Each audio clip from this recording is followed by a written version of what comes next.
I left to protect my country, and came home to protect my daughter from her own mother. Daddy, please, you have to come home. Those were the very first words out of my daughter's mouth when she Skyped me from back in the States.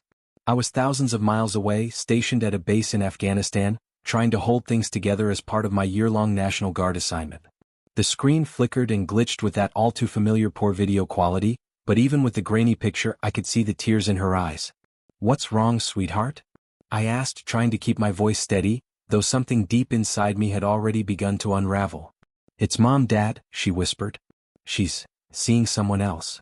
My heart froze. Kathy, my wife of nearly 2 decades.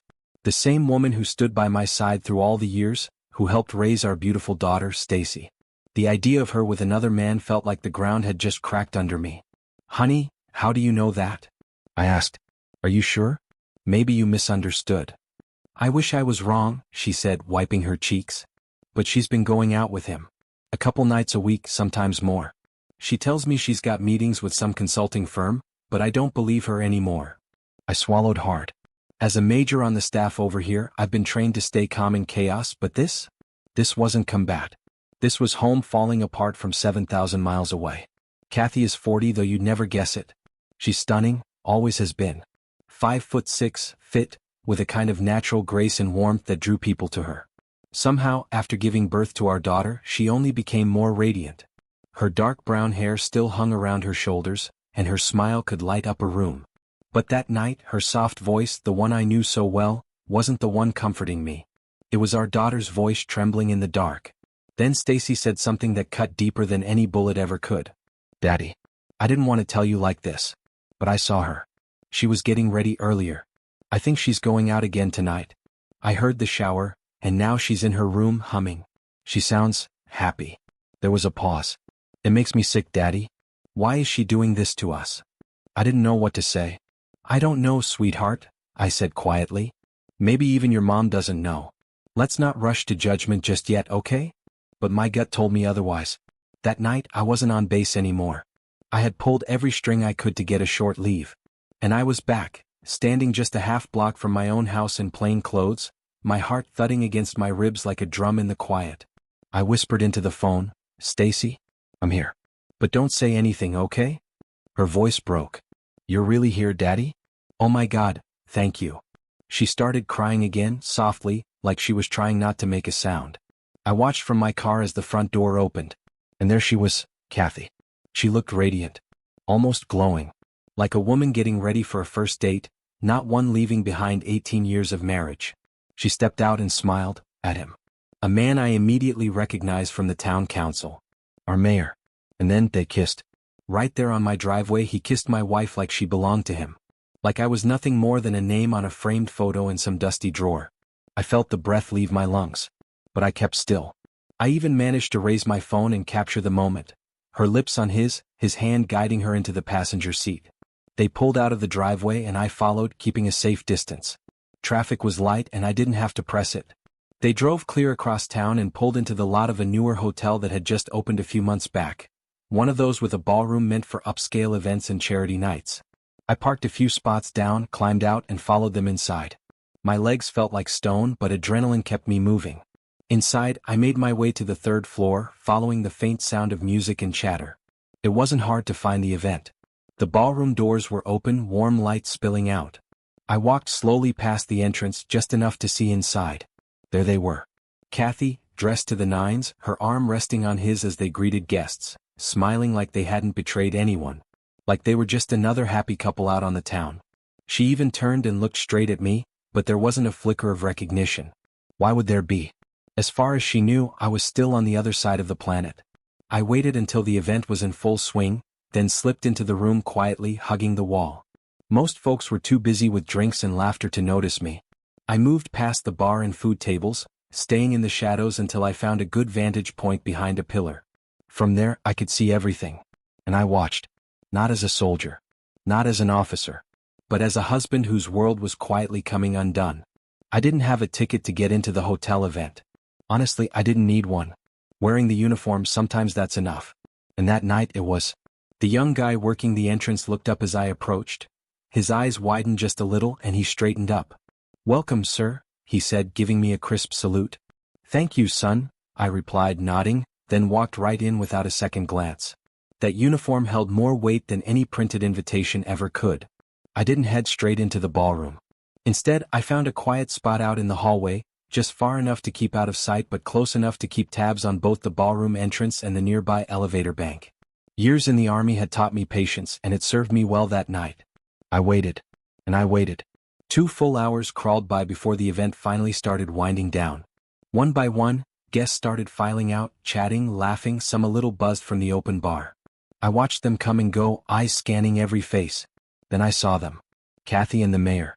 There they were, standing just outside the ballroom, caught in their own little world. They spoke quietly like there was no one else around. A minute later, they exchanged warm smiles and then turned toward the elevators, walking side by side like a real couple, like they were something. I felt my fists clench, but I stayed still. After they disappeared behind the elevator doors, I approached the front desk. A young woman was working behind the counter. Her name tag said Melissa. "Excuse me," I said gently. "Would you be able to tell me what room number the mayor checked into tonight?" She hesitated immediately, her smile faltering. "I'm sorry, sir. That's private guest information. I really can't." I stepped a little closer, lowered my voice. "Miss, I wouldn't ask if this wasn't important. I'm not here in uniform just for show. This is a very personal matter, and I wouldn't be here if it wasn't urgent." Her eyes flicked to my uniform, then to my face. She took a breath, hesitated again, then finally nodded. After checking her monitor, she said softly, "He's in room 1114. "Thank you," I whispered. "And don't worry, you did the right thing." The elevator ride up was quiet. My heart was pounding in my chest like a war drum. When I reached the 11th floor, I stepped out and followed the signs down the hallway. Room 1114. I passed it slowly, glanced around. The hallway was empty. I stopped in front of the door, leaned in, and pressed my ear gently against the frame. There were voices. Soft ones. Muffled but unmistakably intimate. And then, the sound shifted. I didn't need to hear much more to know what was happening on the other side of that door. It hit me like a punch to the chest. Every part of me wanted to bust through that door. But I didn't. I just stood there, frozen, heart-shattered, listening. I left and returned later, around 1:30 in the morning. This time I came up the stairs and approached the door again, cautiously. I placed my ear against the wood. That's when I heard it. Low, rhythmic moans. My wife's voice, clear now, crying out, "Yes, oh God, yes, do me done," just like that, harder. My knees buckled. It was the same voice, the same cries I'd heard 100 times in our bedroom back home. But now they weren't meant for me. They were for him. That was the moment I knew. Not just suspected. Not just feared. No. A few minutes later, I knocked. They took a while to answer, probably scrambling. Eventually, the door cracked open and there she was, Kathy. Hair tousled. Wrapped in a hotel robe. Her face drained of color when she saw me. I stepped inside. The mayor, Don, was sitting on the edge of the bed, half-dressed and looking like a kid caught sneaking out of the liquor cabinet. "Hey man," he started, hands up, voice shaky. "This isn't what it looks like." I laughed, bitter, sharp. "Oh really? She was just helping you plan your campaign in bed?" No, it's not." "Screwing a soldier's wife while he's fighting in Afghanistan, that part of the platform too?" I asked, holding back every ounce of fury I had.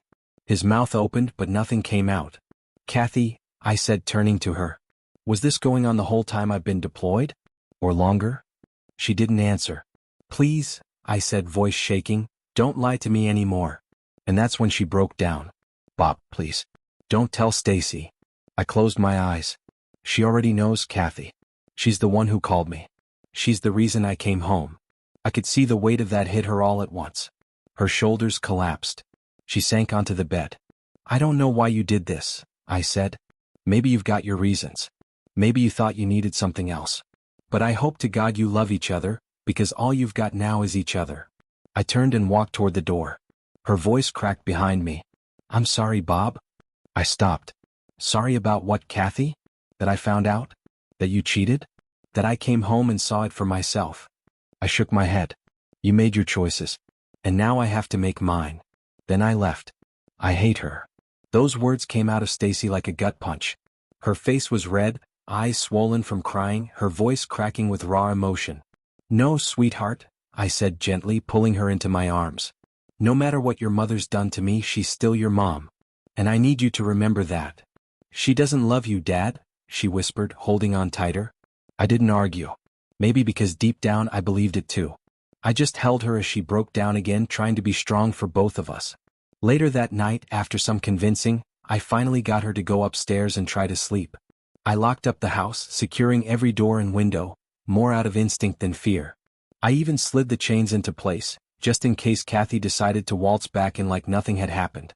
I didn't have proof that she and her new boyfriend had used any of our bedrooms for their little affair, but I wasn't willing to sleep in the same bed they might have defiled. So I stayed downstairs. The kitchen still had remnants of home, cups from earlier, plates in the sink. I started cleaning, loading everything into the dishwasher, trying to create some order where there was none. Then the phone rang. Stacy and I froze. We looked at each other across the room. I gave her a small nod. She picked it up. Hello? Hi, Mom. She didn't sound happy. Her voice was flat. Yes, he's here, she said after a pause. No, I don't think he wants to talk to you. Why would he? She listened in silence for a moment. Mom, really? She said, her voice rising slightly. You say you're sorry? That's hard to believe. This wasn't a one-time mistake. You didn't just make a bad call and kiss someone, you've been sneaking around with that guy since Dad left. She paused again. Yes, she said firmly. I'm the one who told Dad to come home. She hung up not long after. I could see the mix of relief and pain wash over her face. I hated that she had to be the one to face her mother like that. She deserved better than this mess. Later, I tried to talk to her about what the next few months might look like. I told her I'd be reaching out to my mother, her grandma, to see if she could stay there while I finished my deployment. Just 5 or 6 more months, hopefully. But Stacy was scared. She was worried about what her friends might say. Afraid that once word got out about what Kathy had done, they'd start treating her differently. I told her real friends would stick around. That the ones who mattered wouldn't let gossip or judgment change how they saw her. But I could tell she wasn't convinced. That afternoon, the phone rang again. It was Kathy this time, and I let Stacy answer again. I stayed just outside the room and listened quietly. You should be ashamed of yourself, Mom, Stacy said sharply. I hope all of this, your little secret life, was worth it because it cost you your family. I mean, if that still means anything to you. Her voice cracked for a moment, but she held it together. I just hope someday you wake up from this dream world you're living in and realize how selfish you've been. There was a pause. Then Stacy laughed bitterly. Love us? Really, Mom? Because if this is your version of love, I'd hate to see what happens when you hate someone. Another pause. No, unless you've got something important to say, I'm going back to spending time with my real parent. Click. She walked back into the living room, her hands trembling. I pulled her into another hug. I'm sorry, baby. I know that was hard. I just couldn't hold it in, Dad, she said. I know it's not right to talk to her like that, but I'm just so mad. I get it. And you know what? We're going to get through this. Just you and me. We're not going to let what they did break us. She nodded into my chest.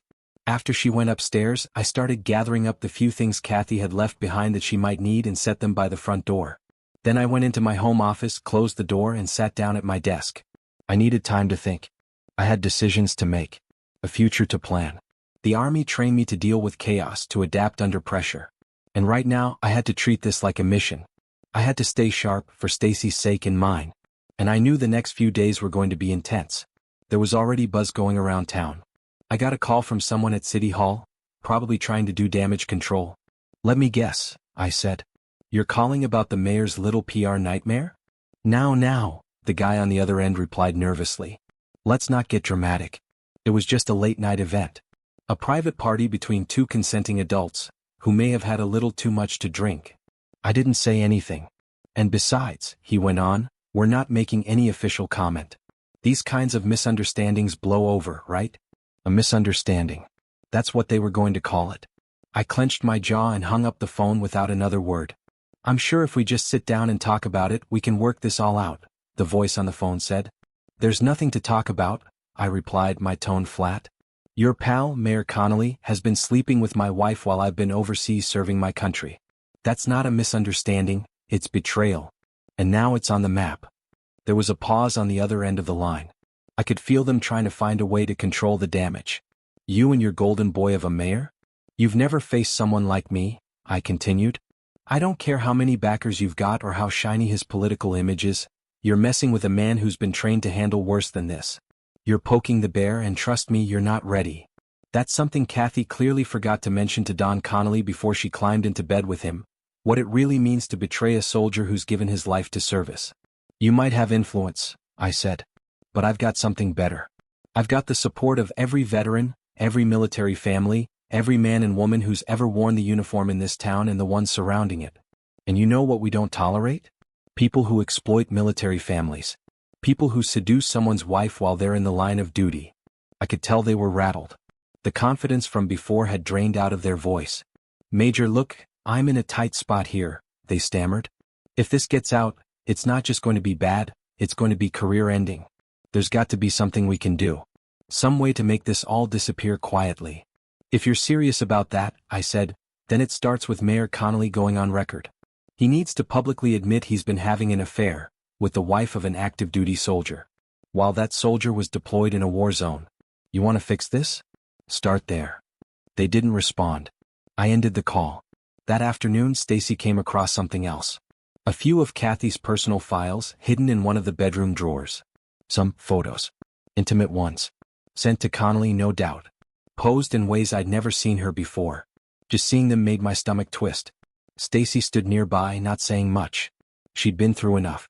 I took the photos from her hands and said quietly, "Thanks for finding these, sweetheart. I'll take it from here." She just nodded and walked away. "You know," she said softly as she turned, "you're going to have to talk to her eventually." "I know," I replied. "And I will. When I'm ready." The rest of the weekend passed without incident. Stacy and I stayed busy, doing laundry, cleaning up, trying to find some sense of normal again. She stuck close by, like she didn't want to let me out of her sight. I didn't blame her. While we kept things light around the house, my mind stayed locked in. I spent the better part of Saturday and Sunday building a plan, a real one, to hold Mayor Connolly accountable. My training kicked in. I've written battle plans before. This wasn't any different. The battlefield had changed, but the goal remained the same: win. First thing Monday morning, I made a call to an old contact of mine, Jeff Foster, a journalist at the local paper. Honest guy. Straight shooter. I asked him to meet up. When we sat down, I laid everything out. "Jeff," I said, "I didn't come here lightly. I've been married 18 years. There was no separation. No divorce papers filed. The only thing that pulled me away from home was a war." He leaned forward. "I hear you, Bob. But you've got to understand, if I print something like this without evidence, I'm asking to be sued by the mayor's office. You got proof?" I pulled out my phone and showed him the pictures. Then the video I'd taken at the hotel. Her kissing him. Them entering together. Her face flushed, dressed to the nines like it was date night. I added one thing. "If you could blur her face when this runs, I'd appreciate it. I don't want this dragging my daughter through more than it already has." Foster winced as he watched the footage. "You sure you want to go through with this?" he asked. "I don't want to," I said. "But I have to. The truth's already out there, it's just time everyone else hears it too." That afternoon, I made my way to the law office of R.J. Collins ESQ downtown. I'd set up an appointment earlier. Collins had a reputation for being tough, fair, and discreet, just what I needed. I wasn't just going to burn it all down. I was going to do it right. I didn't expect R.J. to be short for Rebecca Joy, a woman in her early 50s with silver threads running through her dark hair and a no-nonsense energy that made you sit up straighter. She had that firm, efficient look, like someone who didn't waste time on small talk. "Major Crawford," she greeted, extending her hand. "What can I do for you today?" I appreciated the way she cut to the chase. "I need a divorce," I told her plainly. "And I'll be honest with you, it's not going to be a friendly one." She let out a quiet breath and gave me a knowing half-smile. "There's no such thing as a friendly divorce, Major. Just different degrees of pain." We sat and talked for the better part of an hour. I walked her through everything, our finances, the house, the accounts. She asked the right questions, never flinching, never judging. She was all business, but with a quiet sense of understanding I didn't know I needed until it was there. At one point she leaned forward and said, "I have to ask, is there any chance the two of you could work through this? Sometimes when emotions settle." I cut her off gently. "If you'd seen the way she looked at him, if you'd seen them together like I did, you wouldn't ask that." She didn't press the point after that. Just gave me a nod and said she'd begin drawing up the papers immediately. I told her I wanted them ready to serve as soon as possible. A week passed. Kathy didn't call much anymore, only when it had something to do with the house or Stacy. But I knew we couldn't drag this out. It was time. So when she stopped by unexpectedly that evening, I decided to get ahead of it. Before you say anything, I told her, I want you to know, someone will be by shortly to serve you with divorce papers. I watched her face pale, her expression falling apart in real time. Why, Bob? She whispered. I don't want that. I didn't want you to spend 6 months cheating on me with Donald Connolly either, I replied, keeping my voice even. But I guess neither of us gets what we want now, do we? Please, she said almost desperately. Just hear me out. Let me explain. Maybe you'll understand why it happened. Maybe we can find a way through this. I let out a quiet sigh. Go ahead. I'm listening. She looked nervous, maybe even ashamed. You know, I worked on Donald's campaign from the beginning. We were thrown together all the time. That was while your husband was across the world in a war zone, I said. And you think that justified betraying him? No, she said quickly. No, it didn't. I was confused. You were so far away and I missed you. God, I missed you. And I don't know, he made me feel noticed. Needed. I didn't interrupt her. I just sat there and let her speak. We started getting dinner, first a couple of times a month, then once or twice a week. And then there were the events, the fundraisers. I started looking forward to seeing him, and the guilt. I just kept pushing it down. I was having fun. I stopped missing you as much. She looked down at her hands, her voice smaller now. The first time, it had only been a month since you deployed. I was lonely. I wasn't thinking clearly. I stared at her for a long moment, but I didn't speak. When people around town started asking questions, she continued, I panicked. I told someone we were separated. That a divorce was coming. That lie spread so fast I couldn't walk it back. Suddenly, I was that woman. She shook her head. Stacy was at that horse camp for the weekend, and I stayed at Donald's. And that's how it started. She stopped. Her voice cracked as she added, I know what I did, Bob. I know I destroyed something good. I hurt you. I hurt Stacy. And I hate myself for it. I didn't say anything for a long while. Because what do you say? Sometimes there is no right response. Just silence and a quiet ache that wraps around your chest like a vice. I swear, Kathy sobbed, if I could take it all back, I would. It's the worst mistake I've ever made in my life. I'd give anything to undo it. She finally broke down right there in front of me, full, ugly sobs that came from somewhere deep. The kind of pain you only feel when you realize too late just how badly you've hurt the people who loved you most. But the truth is, some things you just can't undo. The next morning, the whole town woke up to a front-page bombshell in the local newspaper. There it was, a big banner headline stretched across the top in bold black letters. Who is the mystery married woman seen leaving a hotel room with Mayor Connolly? Right underneath, plain as day, was a photo, Kathy and Don caught mid-kiss stepping out of room 1114. The caption hit even harder. Does her army husband deployed in Afghanistan know what's happening back home? The story that followed laid out the affair in detail, where they'd been seen, who had spotted them, whispers that had been floating around for months. It even mentioned a press conference Connolly would be holding later that afternoon, where he planned to clear the air. But by then it was too late. Over the past 6 months, Don and Kathy had made no effort to hide. They'd shown up at events together, shared private dinners in public places, flirted in front of people who knew better. Slowly, steadily, folks started turning away from him, friends, allies, even his own staff. The paper's office phone lit up with anonymous tips that morning. People finally admitted what they'd known all along. They'd seen it, heard it. Some had even warned him to stop before it blew up. At the press conference, Kathy showed up, uninvited and unannounced. Don stood at the podium trying to spin the story. This woman, he said, has misrepresented herself.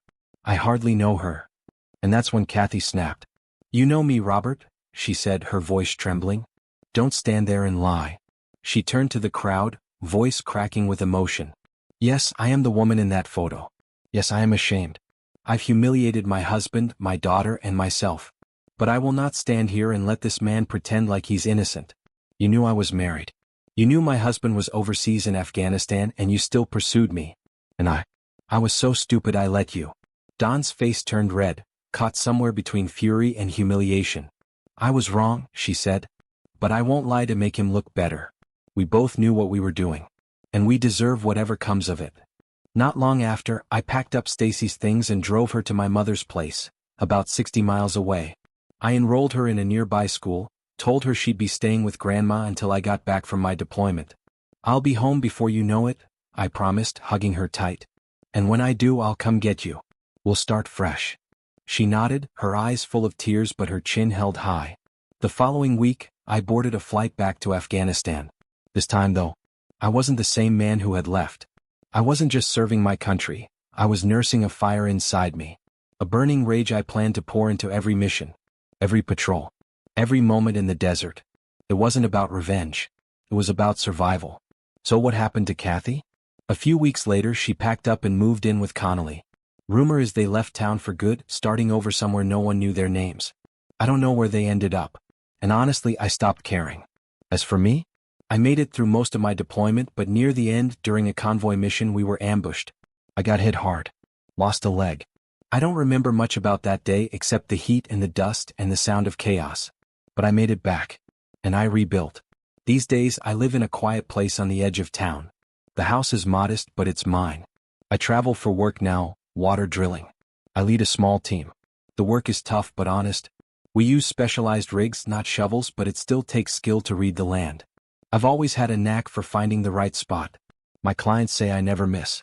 Maybe because I've learned to see beneath the surface. Because now, I know what can hide in plain sight. Work gave me structure and I held onto it tightly. I did my job with focus and care, and for a while life felt calm, routine even. It gave me a sense of peace I didn't know I'd been missing. But that calm was short-lived. One evening, Mindy brought up our upcoming family vacation. We were planning a beach trip with our son, Stephen, and I'd been looking forward to it, just the three of us, something simple and quiet. But then she said, "Jack, what would you think if Jim joined us?" I blinked. Jim? For our family trip? She smiled like it was the most natural thing in the world. Yeah. I just thought it might be more fun. He could help with Stephen. That way you and I could have more time together. I paused, trying to keep my voice steady. "Honey, don't you think that's a little much? It's a family vacation. We don't really need anyone else tagging along." She waved off my concern. "Jack, relax. You're overthinking this. Jim wouldn't be a bother. You'll see, it'll be fun." But I couldn't shake the feeling in my gut. Something about it didn't sit right with me. "It's not about Jim, Mindy. You know how important family time is to me. We've always had this tradition. Vacations are for us. Not friends. Not guests. Just us." She looked at me, clearly frustrated. "Jack, I'm not trying to hurt your feelings. I just thought it'd make the trip more enjoyable." I forced a smile. "It's okay. Really. Let's just keep it simple this year."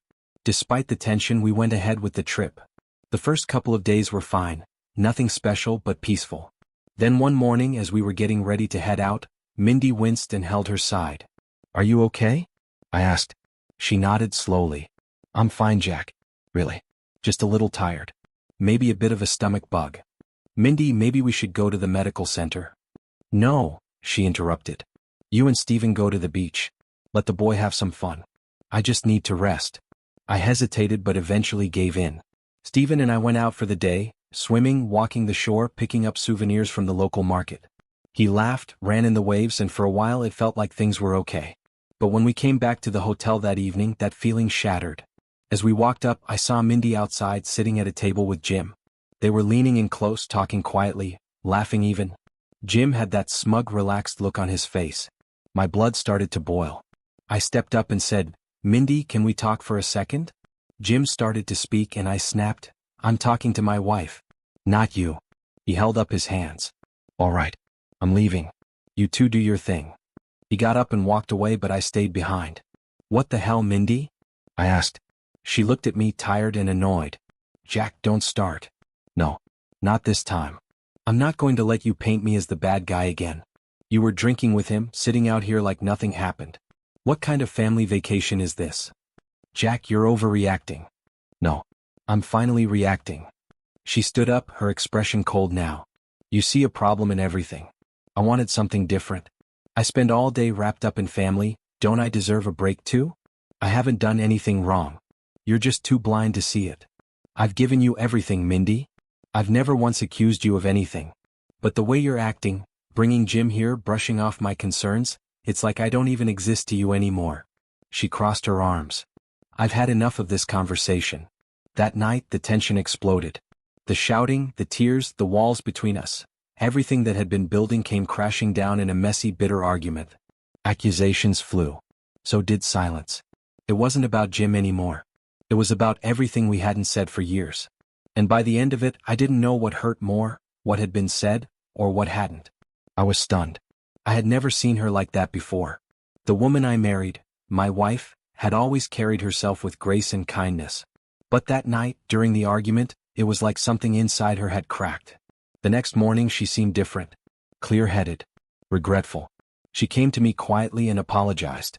Jim did the same, saying he hadn't meant for anything to happen, that it wasn't planned, that nothing inappropriate had been intended. But something inside me had shifted. Trust, once broken, doesn't repair easily. Later that day, my mom offered to take Stephen for a few days so I could sort things out. I agreed. Mindy was left alone at home, and I told her I'd be back the following afternoon. It was going to be a long drive from the job site. But fate had other plans. My last 2 appointments were canceled. Clients rescheduled their drilling projects. I didn't mind. In fact, I was grateful. I just wanted to get home. Maybe talk, maybe breathe, maybe hope. As I pulled up to the house that evening, something didn't sit right. The lights were on, too many of them. One of the curtains was slightly pulled aside. I parked the truck and walked up the steps. The second I stepped inside, I knew. There he was, Jim. Inside my house. Again. I stood there for a moment. My chest tightened. My hands clenched without me even realizing it. I wasn't supposed to be back until tomorrow, I said, my voice low. Guess you weren't expecting me? Mindy's face turned pale. I'm so sorry. I can see that, I said, cold. How long has this been going on? I don't know what to say, she whispered, eyes welling up. I stepped back. Don't say anything. You told me over and over that there was nothing to worry about, that it was all in my head. And here you are, with him again. She didn't deny it, didn't explain, didn't even try. That silence was the loudest answer of all. That night I didn't sleep. I drank too much, poured a little whiskey into a glass, then a little more. I walked through the house like a ghost, haunted by everything that used to feel safe and familiar. Now it all felt hollow. Like I didn't belong in my own life anymore. For weeks, I moved through the days like I was floating underwater. Nothing felt real. I kept thinking, this wasn't supposed to be my story. I thought I'd grow old with her. I thought we'd watch Stephen grow hand in hand. But the life I planned was gone. And nothing I did could bring it back. Eventually, I filed for divorce. Mindy didn't contest it. She didn't ask for anything. Didn't fight for custody. She barely saw Stephen after that. And honestly, I think she knew she couldn't face him. Or me. The truth is, she unraveled after that. Slowly at first, then completely. Her choices caught up with her. Her name around town became a whisper, then a warning. Jim left her. The friends disappeared. She tried to rebuild, but it was too late. She burned everything down. And then stood in the ashes. As for me, it took time, more than I care to admit, but eventually I started healing. I learned something in all that silence and pain. Something I wish I'd known earlier. You can't carry the past with you forever. It'll weigh you down, crush you, break you. Of course, you never forget. That's not how it works. But once you stop trying to change what's already been done, once you accept that no amount of pain can rewrite the past, something strange happens. You breathe again. You live again. And for the first time in a long time, you smile. Thanks for listening. If this story touched you, I'd love to hear your thoughts. Drop a comment below. Have you ever stayed silent when your heart was breaking? Would you have done the same? And hey, don't forget to like, share, and subscribe. We've got more stories to tell. Some messy, some healing, all human. See you in the next one.